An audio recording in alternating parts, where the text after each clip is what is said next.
আপনার গার্লফ্রেন্ড যদি SSC এক্সামিনেশনে fail করে তাহলে ইমিডিয়েটলি তাকে একটা মেসেজ ড্রপ করুন আর স্ট্রেট ফরওয়ার্ড তার বাবাকে বলতে বলুন যে বাবা আমাকে দিয়ে লেখাপড়া হচ্ছে না, আমি একজনকে লাইক করি, আমাকে বিয়ে দিয়ে দাও, আমি সুখে শান্তিতে সংসার করি। ঠিক ভাই, সুবহানাল্লাহ বলতেন না? বলেন সুবহানাল্লাহ, কমেন্ট সেকশনে সুবহানাল্লাহ রেখেন। আমাদের এই বক্তব্যটা যুবকদের উদ্দেশ্যে এই বক্তব্যটা রেখেছেন, এত মূল্যবান বক্তব্যটা রেখেছেন আমাদের কপি আজাইরা রহমান, যার কথাবার্তা শুধু আজাইরা কথাবার্তাই, তার বেশিরভাগ গার্লফ্রেন্ড বয়ফ্রেন্ড নোরা ফাতেহি এইগুলো নিয়েই কথাবার্তা বেশি বলে। আর এগুলো বলারও কারণ আছে, কারণ সে তার মাহফিলে বলে না যে জনগণের গণদোলাই খাবে, সে ঘরের মধ্যে একটা মাহফিলের স্টেজ করে একটা মাউথ স্পিকার হাতে নিয়ে যখন যা মনে চায় সে তাই বলে। বেশিরভাগই কথা বলে গার্লফ্রেন্ড এবং বয়ফ্রেন্ড নিয়ে, আসিফ হুজুরের মতো প্রেম বিশেষজ্ঞ।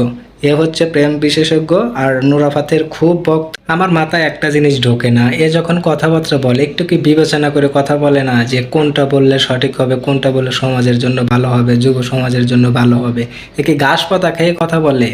কোনো কি কমন সেন্স নাই? আমার তো মনে হয় ঘাস পাতা খায়, শুকনো পাতা খেয়ে তারপরে কথা বলে। আর তুই এসব কথাগুলো বলবি তাহলে টুপিটা খোল, ইসলামিক লেবাসটা খোল। তুই টুপি পরে ইসলামিক লেবাস পরে সব উদ্ভট কথাবার্তা বলবি, তোর জন্য 8-10 জন ভালো আলেমের বদনাম হবে, হবে না? 8-10 জন আলেমের তো বদনাম হবে। এমনিতে আলেম সমাজে একটা দ্বন্দ্ব, একজন দেয় এক ফতোয়া আর একজন দেয় আর এক ফতোয়া, তাদের মধ্যে একটা দ্বন্দ্ব সিস্টেম, তাহলে সাধারণ মানুষগুলো কই যাবে? তো যুব সমাজকে আরও নিচে নামানোর জন্য যত উদ্ভট কথাবার্তা আছে এই কপি আজারে সাহেব বলে থাকেন। আসলে দোষটা মনে হয় আমাদের, কারণ আমরা এদের মতো লোকেদের ভিডিও দেখি এবং ভিডিওতে রিয়্যাক্ট করি, মন্তব্য করি, যার কারণে এ মনে করে কি যে আমার ভিডিওতে লাইক পড়ছে, শেয়ার পড়ছে, কমেন্ট পড়ছে, সুতরাং এ কন্টিনিউ ভিডিও করতেই থাকে।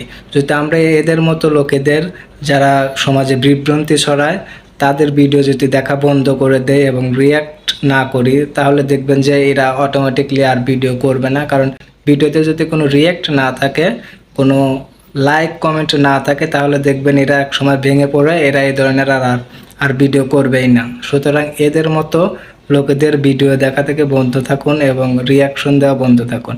রিয়াক্ট যখনই কমে যাবে এরা অটোমেটিক এমনিতে ডাউন হয়ে যাবে। Bye bye.